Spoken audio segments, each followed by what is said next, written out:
കംസവധം നടന്നപ്പോൾ മഗധയുടെ കരുത്തനായ രാജാവും കംസന്റെ ഭാര്യാപിതാവുമായ ജരാസന്ധൻ കോപാകുലനായി തന്റെ മരുമകനെ വധിച്ച ശ്രീകൃഷ്ണനെയും ബലരാമനെയും നശിപ്പിക്കാനായി ജരാസന്ധൻ സൈന്യവുമായി 17 തവണ മധുരയിലേക്ക് പടയോട്ടം നടത്തി. ഓരോ തവണ പരാജയപ്പെട്ട് മടങ്ങുമ്പോഴും അയാൾ ഭൂമിയിലെ ദുഷ്ടന്മാരായ രാജാക്കന്മാരെയും സൈന്യങ്ങളെയും കൂട്ടിച്ചേർത്ത് മഹാസഖ്യം രൂപീകരിച്ച് വീണ്ടും മധുരയെ ആക്രമിച്ചു. എല്ലാ യുദ്ധങ്ങളിലും ഭഗവാൻ ശ്രീകൃഷ്ണൻ ജരാസന്ധന്റെ സൈന്യത്തെ പൂർണ്ണമായി ഇല്ലാതാക്കി. പക്ഷേ ജരാസന്ധനെ മാത്രം ജീവനോടെ വിട്ടു. ഇത് കണ്ട് സഹികെട്ട ബലരാമൻ ഒരിക്കൽ ഭഗവാൻ ശ്രീകൃഷ്ണനോട് രോക്ഷത്തോടെ ചോദിച്ചു, കൃഷ്ണ, ഇയാൾ ഓരോ തവണയും തോറ്റതിനു ശേഷം വീണ്ടും വീണ്ടും ഭൂമിയിലെ എല്ലാ കോണുകളിൽ നിന്നും ദുഷ്ടന്മാരെ കൂട്ടിച്ചേർത്ത് നമ്മുടെ നേർക്ക് വരുന്നു. എന്നാൽ നീയാകട്ടെ സൈന്യത്തെ മുഴുവൻ കൊന്നൊടുക്കിയിട്ടും ഈ പ്രധാന പാപിയെ മാത്രം വെറുതെ വിടുന്നത് എന്തുകൊണ്ടാണ്? ബലരാമന്റെ ഈ ചോദ്യം കേട്ട് ഭഗവാൻ ശ്രീകൃഷ്ണൻ പുഞ്ചിരിച്ചുകൊണ്ട് പറഞ്ഞു, ദാവു, ജരാസന്ധനെ ഞാൻ ജീവനോടെ വിടുന്നത് ദുഷ്ടന്മാരെ ഇല്ലാതാക്കാനുള്ള എന്റെ ദൗത്യം പൂർത്തിയാക്കാനാണ്. ഈ ജരാസന്ധൻ ഭൂമിയിലെ എല്ലാ ദുഷ്ടശക്തികളെയും ഒരുമിപ്പിച്ച് എന്റെ അടുത്തേക്ക് കൊണ്ടുവരുന്നു. അതുകൊണ്ട്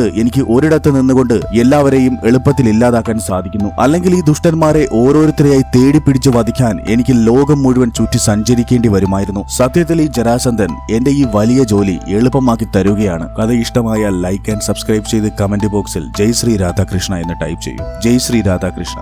രാധേ രാധേ.